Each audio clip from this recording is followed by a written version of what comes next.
साहिब बंदगी सतनाम। तो भाइयों, आज हम इस विषय पर बात करेंगे। हरिजन हंस दशा लिए डोले।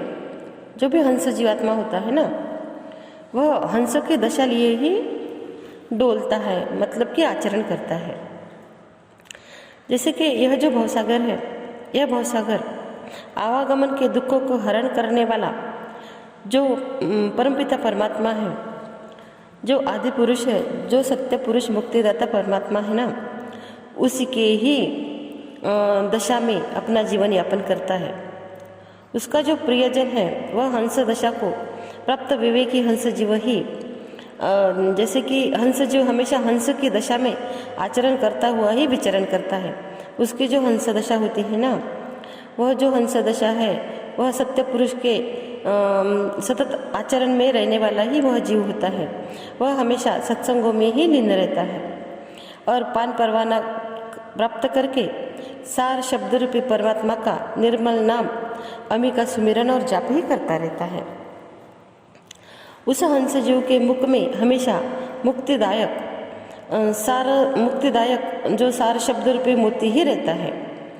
और उसकी जो सुरता होती है ना, वह सुरता हर पल सार शब्द का ही सुमिरन करते रहती है।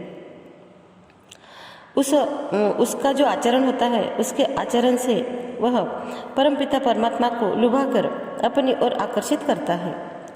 वह मुक्ति हेतु हमेशा उस सत्य पुरुष परमात्मा का ही यशगान करता है।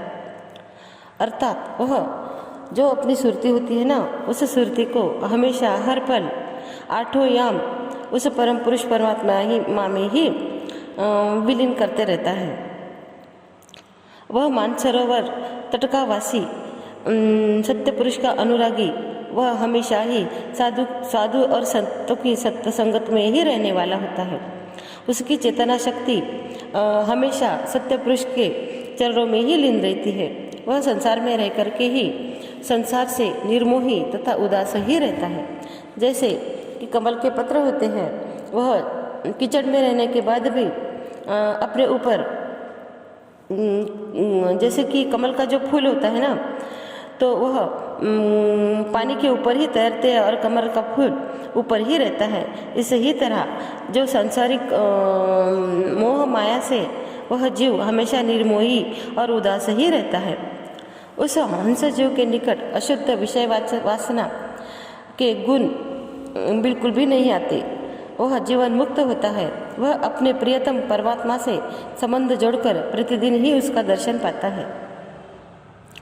जो मतलब कि हंस संत इस संसार में आत्मज्ञान द्वारा सार असार मिश्रित वाणी से, जैसे कि जो सार और असार दोनों ही तरफ की वाणी, जैसे कि हंस जीव को संत समझाते हैं, तो वह हंस जीव जैसे कि वह हंस जो होता है ना, वह उसे ग्रहण कर लेता है। जैसे हंस दूध को चोंच में भरता है और पानी को छोड़ देता है, वैसे ही वह हंस जीव उस सार को पकड़ करके अपने जीवन का कल्याण कर लेता है।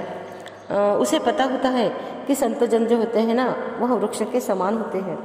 उनको संत के सत्य ज्ञान का ही फल उनके ज्ञान में लगा रहता है और उनके निर्णय शब्दों का विचार ही शीतल छाया होती है। संसार में यदि विवेकी संत न होते तो संसारी कुकर में जल जल कर मरते। जो संतजन होते हैं ना, वह जैसे कि परमार्थी ही होते हैं, और जो हंस जीव होते हैं वह उनको पहचान करके अपने जीवन का कल्याण कर लेते हैं। संत सार शब्दों के समुद्र होते हैं, जिसमें ज्ञान रूपी रत्न भरे होते हैं।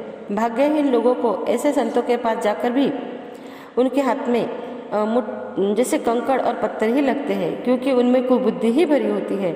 उनमें ज्ञान होता ही नहीं है कि सच क्या है, सत्य क्या है, हमें किस रास्ते से चलना है, हमें कहाँ जाना है। इन सब बातों से वह अभिज्ञ ही होते हैं।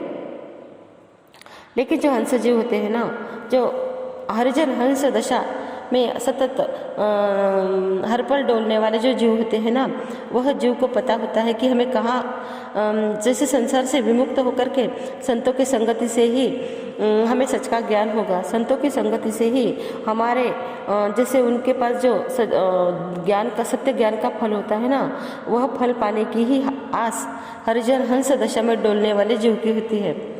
तो इसी तरह जैसे हम लोगों को भी विषय भोगों में न रह करके और संसार की झूठी माया में न रह करके उस ही जैसे हरिजनी जो हंस जीव होते हैं उनकी तरह ही बनना होगा और उनकी तरह ही बन करके हमारे जीवन का कल्याण करना होगा। और हमारा जीवन जो हमें गिने चुने समय मिला है, जैसे कि काल ने अपने हाथ में सांस रूपी डोरी पकड़ के रखी है, वह जिस दिन एक झटका देगा तो उस दिन हमारे डोर टूट करके हम चले जाएंगे। हम तो माता पिता के पेट में 9 महीने तक जब गर्भ में रहते हैं ना, तो हमें कितनी तकलीफ होती है और हम यह सोचते हैं कि कब हम यहाँ से निकले और हम सद्भक्ति करके हम परम पुरुष परमात्मा को हम प्राप्त करें। लेकिन जैसे ही हम माया की दुनिया में आते हैं तो वही काम हम करते हैं और ऐसे ही हम जन्मते और मरते, जन्मते और मरते रहते हैं। लेकिन जब अब हम ऐसा कितना बार करेंगे? अब हमें सोचना होगा और हमें मोक्ष की प्राप्ति के लिए प्रयत्न करना होगा। और हम मोक्ष की प्राप्ति के प्रयत्न करेंगे तो जो भी चीज़ हमारे पास है वह चीज़, जैसे कि जो भी जीव होते हैं उनको भी जितना भी कुछ हमारे पास है वह सब उन लोगों के मन को शांति लगे, सुकून मिले, शांति मिले, इसके लिए हमें प्रयासरत रहना होगा। साहिब बंदगी सतनाम।